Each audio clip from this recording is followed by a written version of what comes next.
In my second chance at life, I gave up on Sarah Jenkins. I stopped bringing her lunch and dinner every day. I stopped signing over my entire paycheck to her. And I certainly didn't promise to raise her son as my own, to support them for the rest of my life. The year was 1978. Things were changing. While she was content to stay put, working the same old line at the auto parts factory, I took a gamble on the new wave of industry and headed west. In my last life, she married me, but her heart always wavered between me and an old flame. The stepson I'd poured my soul into raising even ended up calling that other man dad. So this time I just wanted our paths to diverge for good. But years later, when I returned to my hometown as a philanthropic donor, she stood before the cameras, her son in tow, and looked at me with tear-filled eyes. Kevin, why did you throw me away? Miller, you want this meat or not? The butcher's cleaver banged against the wooden block, a sharp thud that jolted me back to reality. I blinked, the sterile white walls of a hospital dissolving into a greasy butcher's counter. The scent of antiseptic vanished, replaced by the raw, metallic smell of fresh meat. I looked down at the crumpled bills in my hand, then at the calendar tacked to the wall. The date was stark. May 16th, 1977. I was back. Yes, absolutely. I snapped out of my daze, pointing at 2 plump pork chops laid out on the butcher paper. Both of them. I'll take both. The butcher, Sal, grinned as he wrapped them up. More pork chops for Sarah Jenkins's boy, Leo. You're a good man, Kevin. A saint, the way you take care of those two. I knew exactly who he was talking about. Sarah Jenkins, the woman who, in my last life, finally agreed to marry me after a relentless pursuit. The woman who, even as I lay dying, was still thinking about another man. Memories of that past life flickered through my mind, frame by painful frame. I cut through his friendly banter. No, you've got it wrong. There's nothing between me and Sarah. This meat is for me. The cleaver stopped midair. A few of the factory women waiting in line turned to stare. Sal paused, then let out a booming laugh. Getting shy on us, are you, Kevin? The whole factory knows you've been chasing Sarah for 3 years. You bring her meals every day. You even pick her kid up from school. He waved a hand dismissively. All right, I won't tease you. Get on home now before Leo gets out of school.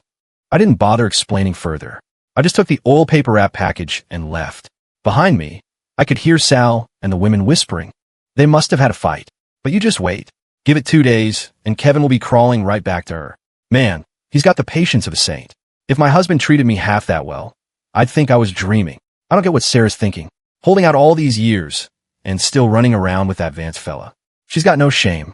I walked back toward the company apartments, the pork chops heavy in my hand, my thoughts a churning sea. They were right. The me from my past life treated Sarah and her son, Leo, like royalty. I made $150 a week, and $140 of it went straight to them. And for what? I shook my head with a bitter laugh, stopping on the way to buy a bag of rice. As I reached the apartment building, I saw Leo sitting on the front steps, just like always, his backpack slung over his shoulders. The moment he saw the package in my hand, his eyes lit up, and he scrambled toward me, reaching for it. What took you so long? Sal the butcher said you bought pork chops for me today. Hurry up and cook them. I'm starving. The 8-year-old spoke with an unearned familiarity, his hands grabbing for the package. I stepped aside, avoiding his grasp. If you want dinner, I said coldly, go home and have your mother make it. Leo froze, stunned. He'd clearly never expected me to say no. Just then, Sarah rounded the corner, holding an empty lunch pail. She was wearing her blue factory jumpsuit today, her hair loosely pinned up. I had to admit, she was pretty. Kevin, what are you? She stopped, her eyes landing on the pork chops. A familiar, faintly smug smile spread across her face. Leo said he smelled meat and just had to come find you. I can't believe you actually bought some, this kid. Sarah, I cut in.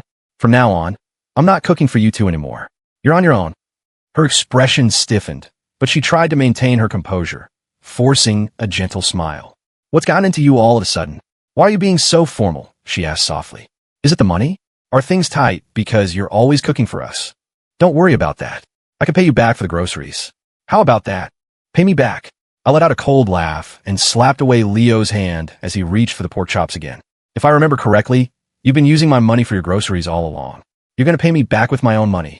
Sarah's face changed, as if she couldn't believe I was suddenly drawing such a clear line between us. Her voice turned sharp. What's that supposed to mean? So you gave me a few things, and now you're going to start keeping score?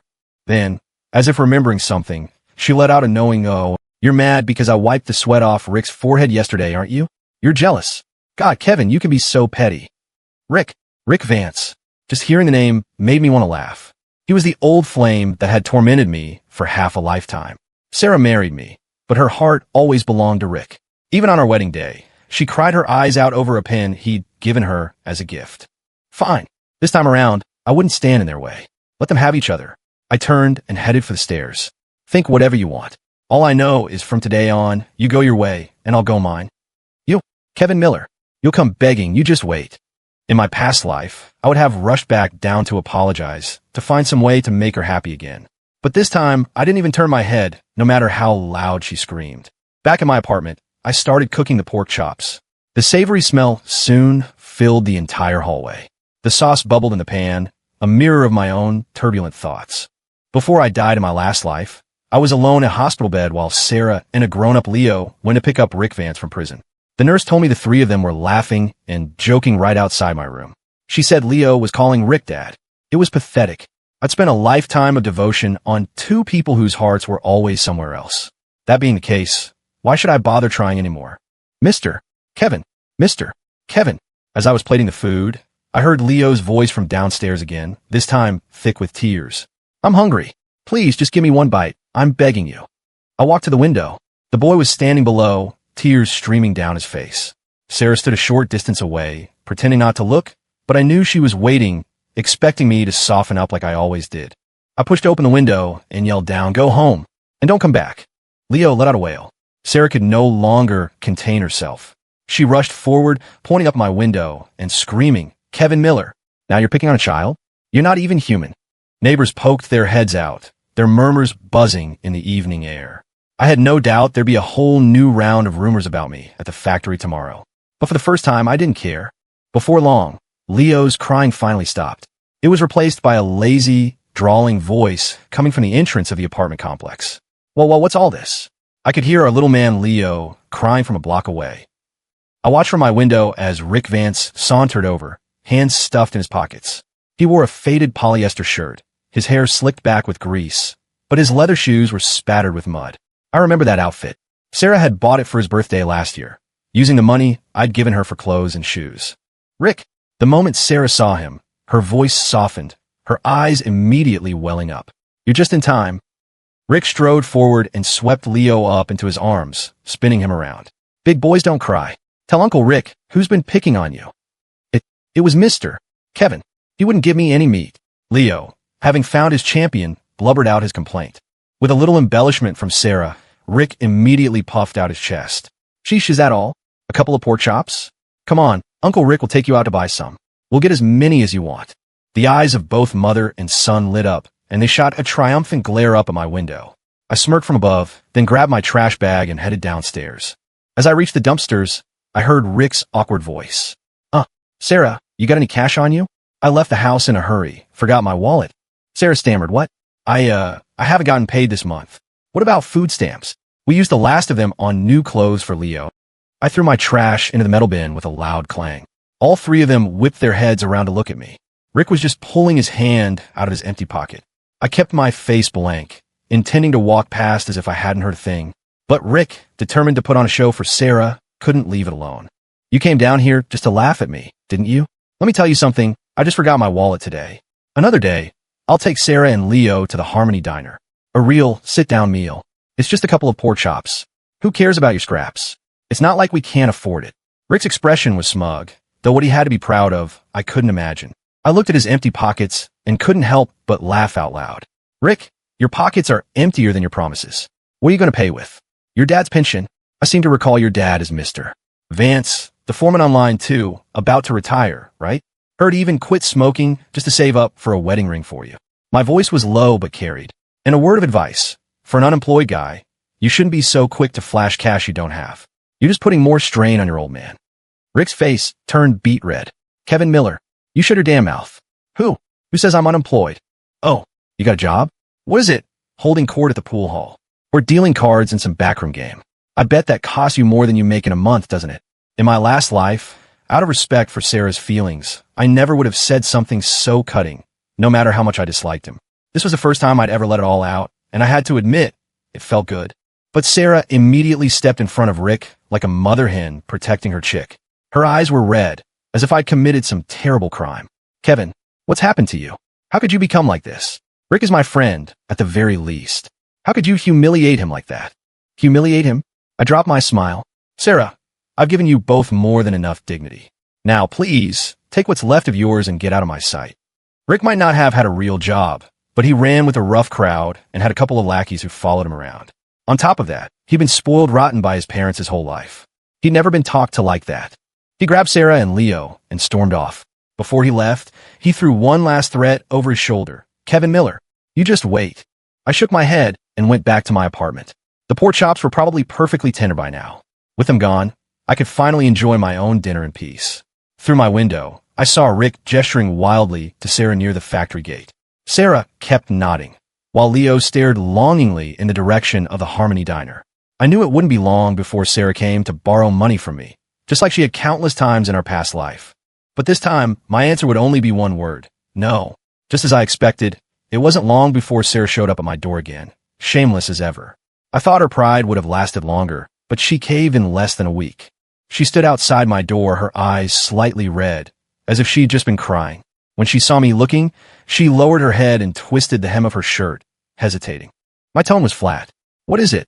She bit her lip and finally spoke, her voice soft and full of a manufactured vulnerability, a stark contrast to the fire she'd shown me the other day. Kevin, I know you're still angry. What happened the other day? Rick was in the wrong. I apologized on his behalf. I didn't say anything, just watched her. Seeing I was unmoved, she took a step closer, her voice even softer. Actually, I came to ask you something. What? It's just, my brother's car broke down, and he doesn't have enough money for the repairs. I was hoping I could borrow a little from you. She glanced up, trying to read my expression, then quickly added, don't worry. As soon as the factory pays out, I'll pay you back. I scoffed. It was the same in the last life. Every time she needed money for Rick, it was always some excuse like my brother needs help, or a family emergency.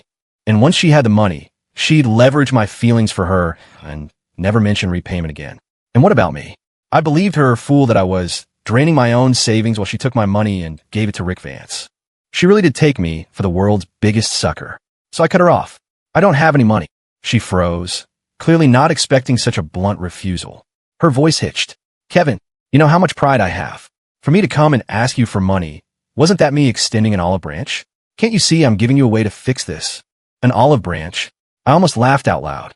Sarah, do you really think I'm still the same idiot who believes every word you say? You come here to borrow money from me and have the nerve to say you're doing me a favor? Her face paled, a flicker of panic in her eyes. What do you mean? I stepped closer, looking her straight in the eye, and said one word at a time, I am not lending you a dime. Sarah's eyes widened, and the color drained from her face. It made sense. While she had a job, her situation wasn't much better than Rick's. Her position was unskilled, so she earned the lowest wage, and she had a son to support. On top of that, she was constantly slipping money to Rick. If I hadn't been supporting her family with my own paycheck for the past few years, she would have been broke long ago. Now that her personal bank was closing its doors, of course she was panicking. Sarah opened her mouth, about to say more, when Mr. Peterson from next door happened to walk by. Seeing us standing in the doorway, with tears welling in Sarah's eyes, he assumed we were fighting again and came over to mediate. Hey now, are you two still fighting after the other day? He said. Kevin, you're a grown man, and you've been sweet on Sarah for so long. Just cut her some slack. It's not easy for a woman on her own, raising a kid. Sarah immediately lowered her head, putting on a pitiful, wronged expression. I glanced at Mr. Peterson, then back at Sarah, and decided it was time to clear the air once and for all. My voice was calm, and though I addressed Mr. Peterson, my eyes never left Sarah. Mr. Peterson, you've misunderstood. There is nothing between Ms. Jenkins and me. There never was, and there never will be. Sarah's head snapped up, her eyes wide with disbelief. Mr. Peterson was stunned. What? But, Kevin, I thought you always. I did, I said, my gaze locking with Sarah's. I used to have feelings for her, but not anymore. The look on Sarah's face crumbled completely. My tone and my eyes were more serious than she had ever seen them. She finally realized I wasn't just pouting or throwing a tantrum. I was serious. I didn't want her anymore. Her lips trembled, and the tears finally spilled over, rolling down her cheeks. Kevin, you. I didn't wait for her to finish. I just closed the door. Outside, She stood there for a long time before finally stumbling away. I let out a long breath. This time, I had finally cut ties with her before the real tragedy could begin. This time, I could finally live for myself. After I made things clear that day, the gossip at the factory shifted. Before, everyone said I was a fool for being hung up on Sarah Jenkins. Now, they were all praising me for finally seeing the light. Even Louie, the guy who served food in the cafeteria, plopped an extra spoonful of meatloaf onto my plate. It's about time, Kevin. What's so great about that Sarah anyway? Comes with a kid, can't make up her mind, always messing around with Rick Vance. Only a sucker like you would fall for that. I just smiled, didn't say a word, and turned to find a table. As I did, I saw Sarah standing not far away, clutching a meal ticket, her face ashen. She'd heard everything. I walked past her without a word, without even a glance in her direction. She bit her lip and hurried after me, her voice a harsh whisper. Do you have to be like this, Kevin? I stopped and turned my head slightly. Like what? You won't even look at me anymore. I let out a short, sharp laugh. Sarah, are you confused? We have no relationship. Does it matter whether I look at you or not? Her expression crumpled into that familiar, on the verge of tears look. It was then I realized that when you stop loving someone, even their most pitiful displays are just annoying. I didn't bother with her anymore and went to sit at a corner table. Out of the corner of my eye, I saw her stand there for a long moment before slowly getting in the food line. A minute later, Rick Vance sauntered up to her, grinning and saying something while pointedly glancing in my direction, as if to claim his prize. I just kept my head down and ate. This sort of thing had been happening for years, but it had only gotten more frequent since I cut her off. That afternoon, as the shift was ending, a woman named Brenda came bustling into the workshop and grabbed my arm. Kevin, come on, I got something good for you. She pulled me into the break room, reached into her purse, and produced a photograph, handing it to me with a wide grin. Here, this is my niece. She's 20, works over at the textile mill. A real looker, and a sweet girl, too. What do you think? She your type? Before I could answer, there was a loud clang from behind me. Sarah's enamel mug had slipped from her hand and crashed to the floor, spilling hot water everywhere. She was staring at the photo in Brenda's hand, her face a mask of fury. Brenda glanced over her shoulder at Sarah, dismissed her, and turned back to me, continuing her sales pitch.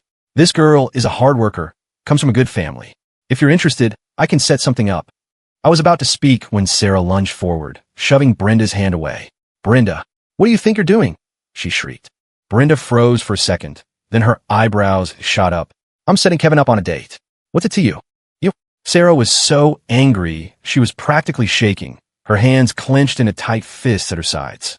Mind your own business. Mind my own business? Brenda shot back with a sneer. Were you to Kevin? Huh, Sarah? Since what do you get to say and who he sees? Sarah was speechless, her face flushing a deep red. She looked at me instinctively, her eyes filled with a mix of panic and pleading, as if hoping I would come to her defense. But I just smiled, took the photo from Brenda's hand, and studied it for a moment. I nodded. She looks nice. If you could arrange a time, I'd be happy to buy her dinner. Sarah's eyes flew wide open, filled with utter disbelief. Brenda slapped her thigh in delight. Great, great. I'll get right on it. Sarah just stood there, her lips trembling, fresh tears welling in her eyes. She stared at me, searching my face for any sign of weakness, of second thoughts. But I just calmly handed the photo back to Brenda and turned to leave. As I walked away, I heard her choke cry behind me. Kevin Miller, you bastard. I had nothing to say to that.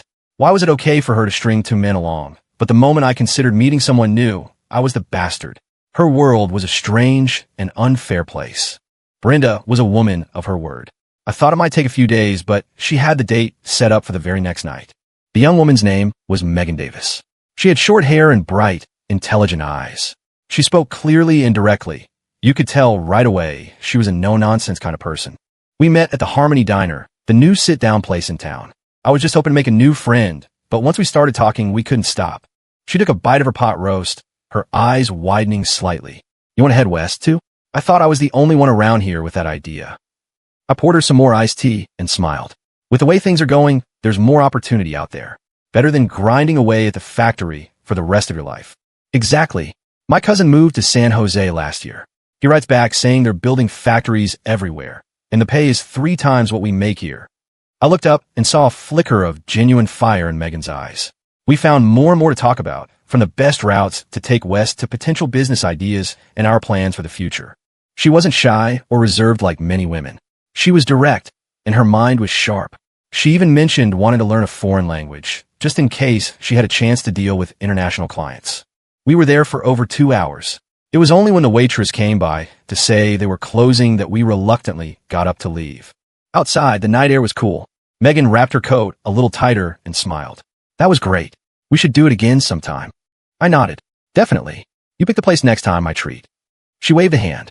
No way. We'll go Dutch. I'm not looking for a free meal. I couldn't help but smile. This woman was something else. Just then, we heard an argument from down the street. Rick, did you bring any money or not? Hey, what's the rush? I told you, I forgot my wallet. Just spot me, I'll pay you back. I listened closer and realized it was Rick Vance and Sarah Jenkins.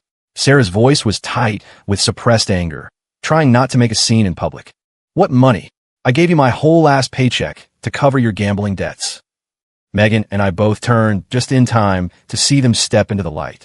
Sarah was clutching a few crumpled dollar bills, her face grim. Rick was a mess, his pant legs splattered with mud, looking like he'd just stumbled out of a backroom poker game. The second our eyes met, Sarah's gaze locked onto me and Megan. She looked at Megan's neat, smart outfit, then at the lingering smile on my face. She froze, looking as if she'd been struck by lightning. Rick, on the other hand, was completely oblivious. He just sauntered over with a smirk. Well, look at you, Kevin. Got yourself a date.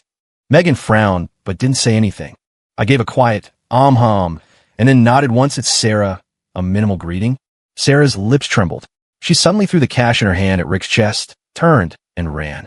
Rick scrambled to pick the bills off the ground, cursing under his breath. Hey, Sarah, what are you running for? We haven't even eaten yet. What's wrong with you? Megan glanced at me and asked quietly, You know them? I nodded. Old co-workers. Come on, I'll walk you home.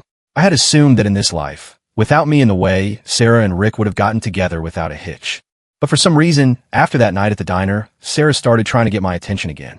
She'd find excuses at work to bring me a piece of fruit or have Leo drop off a jar of pickles, saying she was just in the neighborhood. A few times, she even tried to talk to me about the old days, saying how much she missed them. I had a laugh. Did she miss those times? Or did she just miss the fool who paid for everything? I rejected all of her thinly veiled advances and even switched shifts to avoid her. Eventually, she got the message and stopped trying. For a while after that, my life fell back into a simple routine.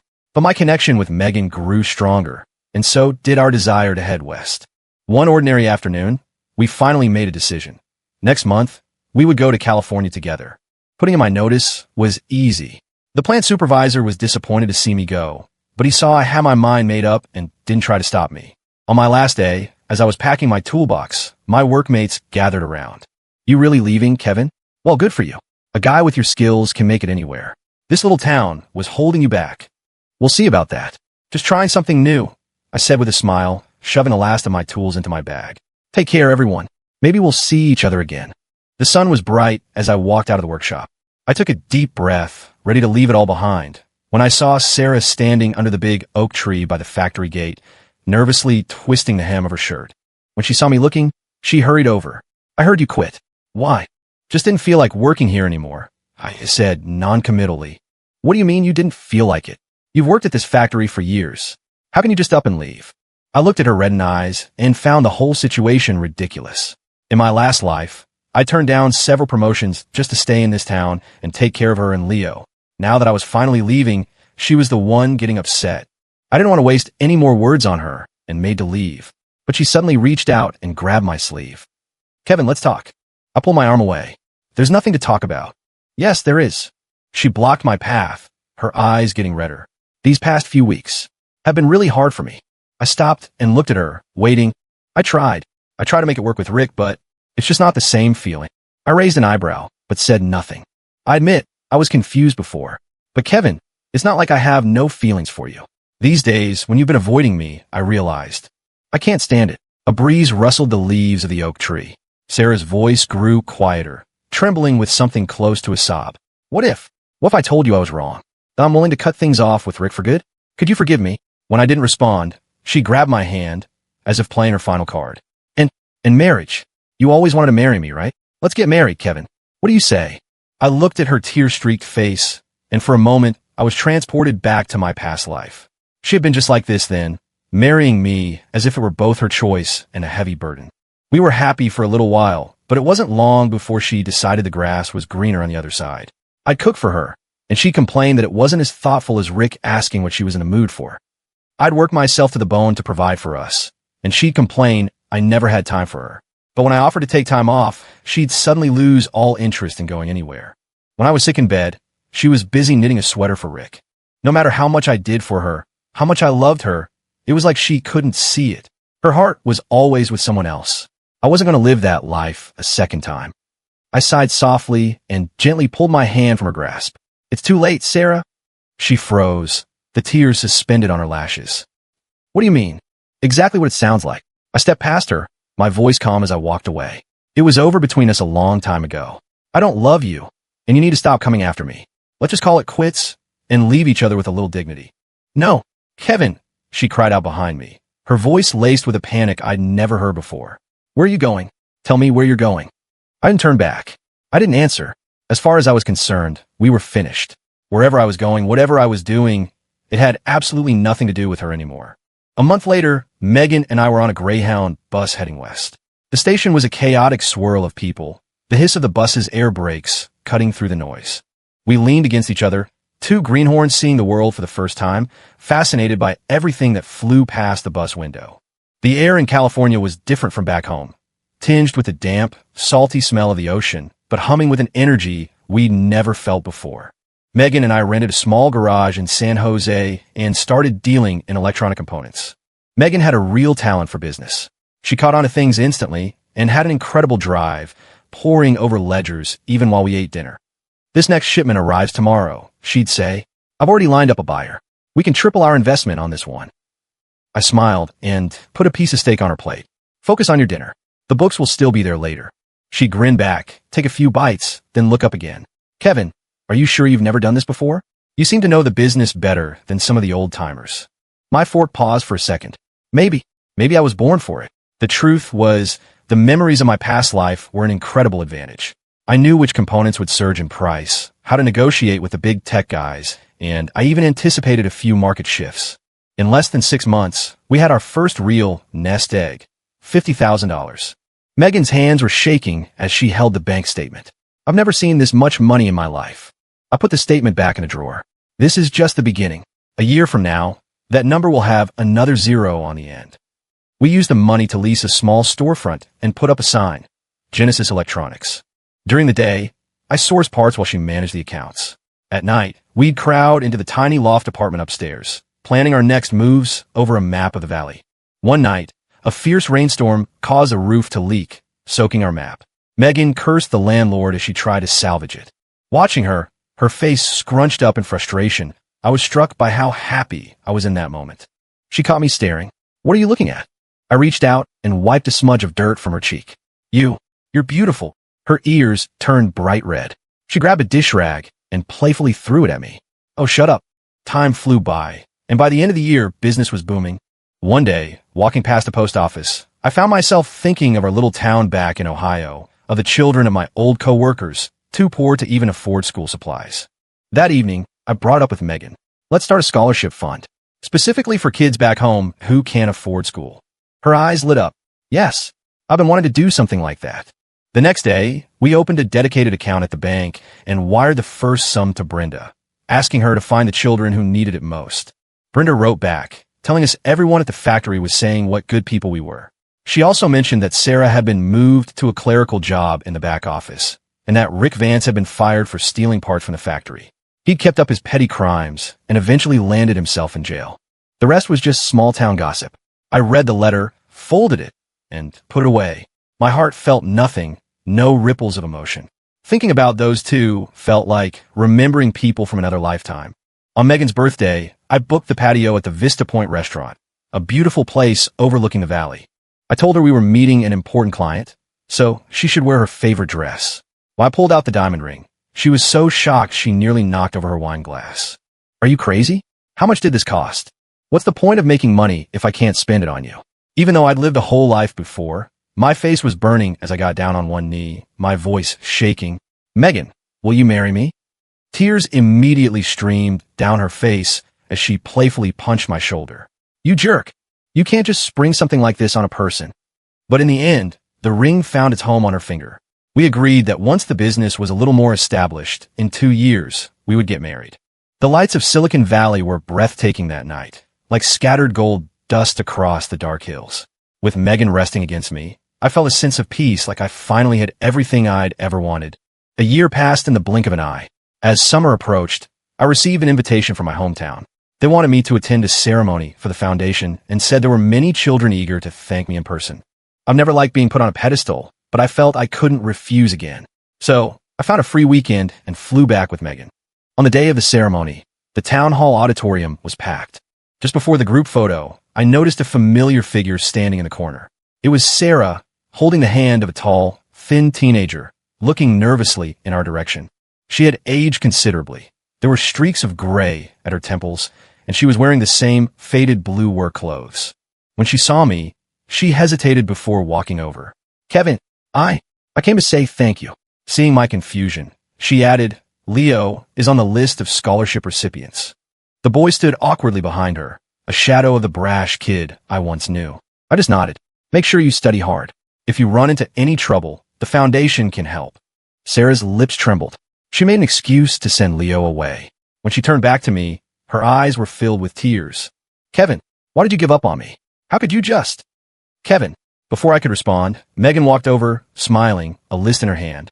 She naturally linked her arm with mine. "Are you ready? The photographer is waiting for us." Sarah froze, her gaze falling to our intertwined arms. Then her eyes drifted to Megan's stylish business suit, and finally, to the brilliant diamond ring on her finger. She suddenly covered her mouth, turned, and fled, the sound of a choked sob trailing behind her. After the ceremony, the town mayor insisted on taking us to dinner, but I politely declined. In the car on the way to the airport, Megan squeezed my hand. "I think there's something you're not telling me," she said, her expression serious. "That single mother today, the way she looked at you is not normal. Spill it. What are you hiding from me?" I hesitated, then told her everything. All of it, including the whole story of my past life. To make it believable, I framed it as a recurring, incredibly vivid dream. I braced myself for her to be upset, to resent me for keeping it from her. But instead, she burst into tears. "How could she do that to you?" she sobbed, her voice thick with anger. "You were so good to her, and she let out another loud wail. I was at a loss, half amused and half touched. I pulled out a tissue and wiped her nose. "Hey, don't cry. It's all in the past. And besides, if it weren't for her, I never would have realized how amazing you are. I never would have learned to cherish what I have. In a way, I guess I owe her one." Megan was still sniffling, but she wrapped her arms around me and held on tight. "I know. I'll cherish you too. We'll have a good life together, a happy one for the rest of our lives." "Okay." I bent down and kissed the top of her head. "Okay," I whispered. "I promise." That night, we boarded a plane back to San Jose. Outside the window, the lights of my old town grew smaller and smaller until they disappeared. I held Megan's warm hand in mine and closed my eyes. This time, we were both on the right path. This time, I had finally found the person worth loving for a lifetime.